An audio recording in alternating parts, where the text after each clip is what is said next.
जय हिंद। आप सभी का स्वागत है मेरे इस यूट्यूब चैनल हिस्ट्री मेकिंग पर। मैं यस आलम। उम्मीद करते हैं कि आप सभी लोग अच्छे होंगे ईश्वर की कृपा से। और dear students of Bihar board, I hope आप सभी का प्रिपरेशन बहुत ही अच्छा चल रहा होगा। कल यानी 1 फरवरी को इंटर का एग्ज़ाम स्टार्ट है और 17 से मैट्रिक का। तो इंटरमीडिएट के जितने भी स्टूडेंट्स हैं आर्ट्स, साइंस और कॉमर्स बैकग्राउंड के, आप लोग जो भी प्रिपरेशन किए हैं, जो भी तैयारी किए हैं, अच्छे से उसको माइंड में रखिएगा। अब नया कोई टॉपिक पढ़ने की ज़रूरत नहीं है, क्योंकि नया टॉपिक अगर आप पढ़ते हैं तो उससे आप जो पढ़े हुए हैं उसको डिस्टर्ब हो सकता है, इतनी जल्दी में याद भी नहीं कर सकते हैं। सो माइंड को पजल नहीं रखिए, आप फ्रेश माइंड रहिए अब, ठीक ना, क्योंकि कल एग्ज़ाम स्टार्ट होने वाला है। सो अच्छे से जो पढ़े हैं उसको माइंड में रखिएगा।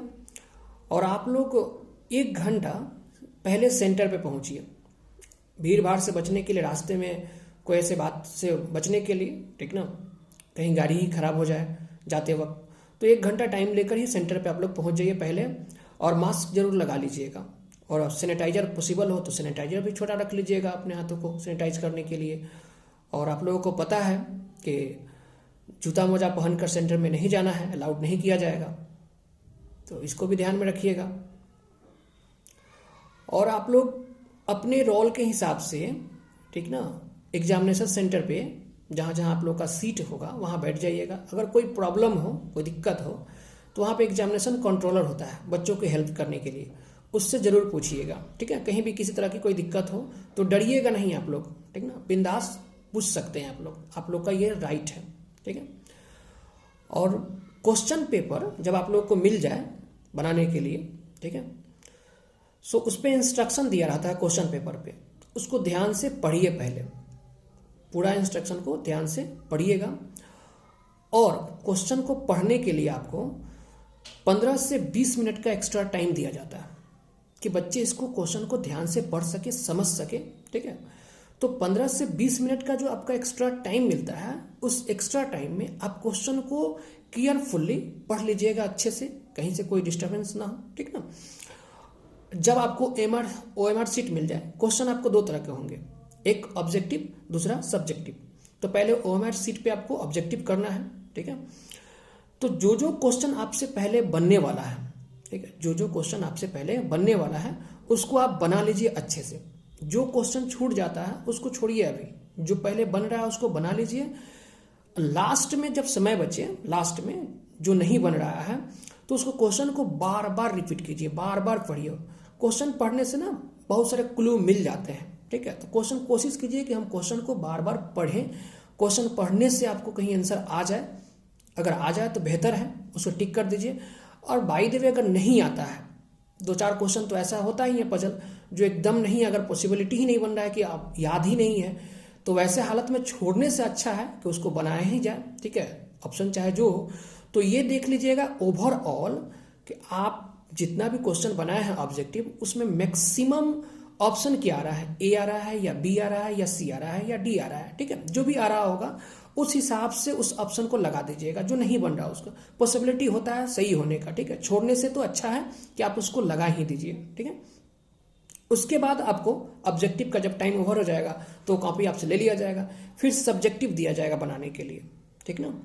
पिक एंड चूज होगा उसमें, जैसे 10 क्वेश्चन है तो उसमें से कहीं 8 बनाने के लिए कहेगा, कभी 7 भी कर सकता है, ठीक है। 5 है तो 4 ही कहेगा बनाने के लिए। तो सहूलियत बहुत ज़्यादा है बिहार बोर्ड में एग्जाम देने के लिए। तो आप उसमें से चूज कर लीजिए कौन कौन से क्वेश्चन आपसे बन सकता है, ठीक है। और जो भी क्वेश्चन बनाए पॉइंट टू पॉइंट आप जितना भी आंसर दीजिएगा, जितना बेहतर ढंग से दीजिएगा, उतना ही मार्किंग आपको अच्छा मिलेगा। और पॉइंट टू पॉइंट लिखते हैं तो बहुत अच्छा मार्किंग मिलेगा, कहीं से कोई कटने की संभावना नहीं है। वो चाहे साइंस में लिखिए, चाहे आर्ट्स में लिखिए, और चाहे कॉमर्स में लिखिए, ठीक है। पॉइंट टू पॉइंट अगर बनाते हैं तो बहुत ही बेहतर है, ठीक है, मार्क्स उठने की संभावनाएं ज़्यादा होती है। जैसे कोई 2 नंबर का क्वेश्चन है, कोई बच्चा 1 पेज पूरा लिख देता है तो कोई तुक नहीं बनता है। 2 नंबर का है तो 3 से 4 लाइन, मैक्सिमम 4 लाइन बहुत ज़्यादा हो गया, ठीक है। जैसे 5 नंबर का है तो 150 वर्ड्स में या 200 वर्ड्स में दिया रहता है, वहाँ पे अच्छे से पढ़िएगा, ठीक ना, उस हिसाब से आप लिखिएगा, ठीक है। और घबराइएगा नहीं, क्वेश्चन को बार बार आप कोशिश कीजिए पढ़ने के लिए और बनाइएगा। अगर इस सब्जेक्टिव में भी नहीं बनता है आपसे तो उससे रिलेटेड जो भी हो छोड़ना नहीं है। एक बात याद रखिएगा, क्वेश्चन नहीं छोड़ना है तो नहीं छोड़ना है, ठीक है। माइंड में मेकअप कर लीजिएगा, हमें नहीं छोड़ना है तो नहीं छोड़ना है, ठीक ना।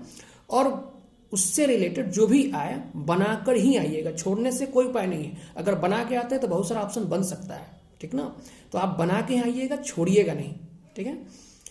सो आप सभी के जितने भी बिहार के बच्चे इंटर के एग्जाम देने जा रहे हैं 1 तारीख को, उन सब के लिए उज्जवल भविष्य का मैं कामना करता हूं ईश्वर से, और तहे दिल से आप सभी को बेस्ट ऑफ लक।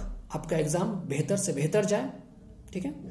और आप लोगों से रिक्वेस्ट है कि इस इंफॉर्मेशन को ज़्यादा से ज़्यादा अपने दोस्तों में शेयर कीजिए कि आपके दोस्तों तक भी बात पहुंच जाइए, ठीक है। और चैनल को अगर सब्सक्राइब नहीं किए हैं आप लोग तो सब्सक्राइब भी कीजिए, ठीक है। लाइक बटन भी दबा दीजिए और शेयर एकदम लगातार करते जाइए, ठीक है। जय हिंद, जय भारत।